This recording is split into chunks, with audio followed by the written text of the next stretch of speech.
Hello मेरे प्यारे दोस्तों।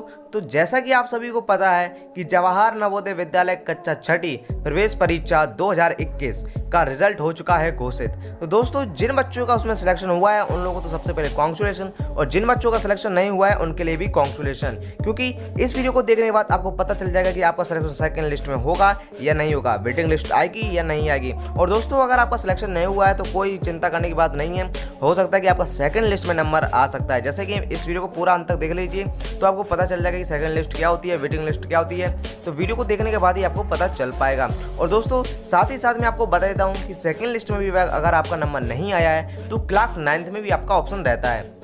आप लोग अगर आपका सिलेक्शन नहीं हुआ है तो आप लोग अभी से क्लास 6 से अपनी तैयारी करना अच्छी तरीके से शुरू कर दीजिए, क्योंकि क्लास 9th में भी नवोदय विद्यालय का एंट्रेंस एग्जाम होता है और उसमें भी सिलेक्शन होता है। और अगर 9th में भी नहीं हुआ, मुझे उम्मीद है कि जिन बच्चों को सिलेक्शन नहीं हुआ है तो उनका 9th में तो जरूर होगा, और अगर 9th में नहीं होगा तो 10th की परसेंटेज आप लोग अच्छी रही तो 11th में आपका सिलेक्शन हो जाएगा।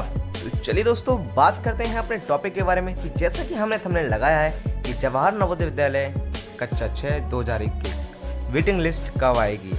दोस्तों आज के इस वीडियो में हम आपको बताने वाले हैं वेटिंग लिस्ट के बारे में। तो दोस्तों सबसे पहले मैं आपको बता देता हूं कि जैसे कि आप लोग रिजल्ट चेक करते हो तो उसमें लिखकर आता है congrats you are selected in main list. Main list उसमें सर्च मतलब मेन लिस्ट आता है उसमें लिखकर। और दोस्तों जैसा कि आपको पता होगा कि अगर मेन लिस्ट आती है तो उसकी कोई ना कोई तो सेकंड लिस्ट या वेटिंग लिस्ट किसी भी प्रकार की कोई लिस्ट होती है, ठीक है। तो इस प्रकार मैं आपको बता देता हूँ कि आपका सेकंड लिस्ट में चांस है। बट दोस्तों पहले मैं आपको बता देता हूँ कि सेकंड लिस्ट में किस प्रकार आपका चांस आता है, तो वीडियो को देख लेना पूरा, ठीक है दोस्तों। तो हम बताते हैं कि आपका सेकंड लिस्ट में कैसे नंबर आ सकता है।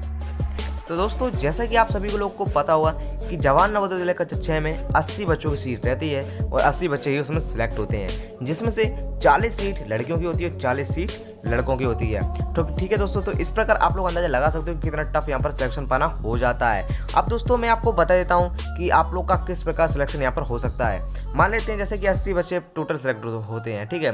तो 80 में से अगर आपका 81वां नंबर था, मतलब कि 81 आपका जो है रैंक था, तब आपका 100% चांस है कि आपका सिलेक्शन हो जाएगा। और अगर आप SC OBC से तो आपका 100% चांस है। अगर जनरल में हो तो एक बार ना भी हो सकता है।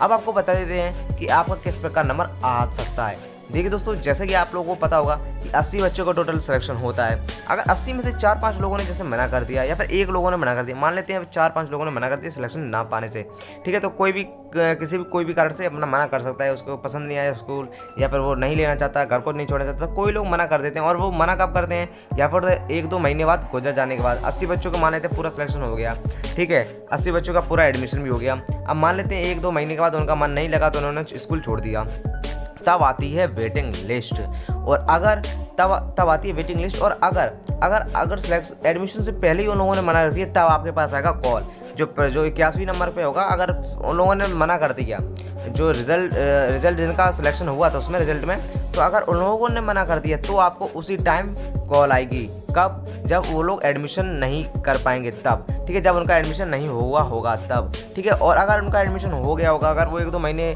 पढ़ रहे होंगे, अगर उनका मन बीच में नहीं लगा और उन्होंने तब नाम कटवाया, तब आपका आएगा रिजल्ट, तब आपकी आती है वेटिंग लिस्ट और कॉल उनके पास आएगी। वेटिंग लिस्ट पर कॉल आती है, जैसे कि आप लोगों को पता होगा कि वेटिंग लिस्ट पर कॉल आती है कि आपका नंबर आया है वेटिंग लिस्ट में, तो आप लोग आ सकते हो। उसमें कोई अगर हो सकती है तो NVS की वेबसाइट पर भी चढ़ जाती है अगर कोई बड़ी लिस्ट होगी तो, ठीक है दोस्तों। तो आपको पता चल गया होगा कि जब कोई बच्चा छोड़ देता है स्कूल तब उसके बाद आपकी वेटिंग लिस्ट आती है, ना कि 80 के बाद 81 बच्चे होते हैं। 81 बच्चे नहीं होते हैं, 80 बच्चों में से 80 बच्चे उनका पूरा टारगेट होता है, तो 80 बच्चे उन्हें पूरा करना होता है। और जैसे कि अगर आपका 81वां नंबर है तो आपका सिलेक्शन हो सकता है। अब मान लेते हैं कि जैसा आपकी 84वां नंबर है, ठीक है, और बच्चों ने पहले ही 4 लोगों ने मना कर दिया, तो वो 84वां नंबर है तो आपका सिलेक्शन हो जाएगा, 100% हो जाएगा। अब दोस्तों बात करते हैं जैसे कि नवोदय विद्यालय समिति ने काफ़ी लोगों का धोखा दिया है कि 98% वाले भी फेल हो गए। तो आखिरकार क्या है बात, 98% वाले किस प्रकार फेल हो सकते हैं। दोस्तों ये डिपेंड करता है कि आपकी तरफ मेरिट किस प्रकार उठी है। आपकी मेरिट हाई उठी होगी, अगर आप जनरल से हो तो 98 में आपका कैंसिल हो सकता है। अगर OBC या फिर SC से होते तो आपका सिलेक्शन हो जाता।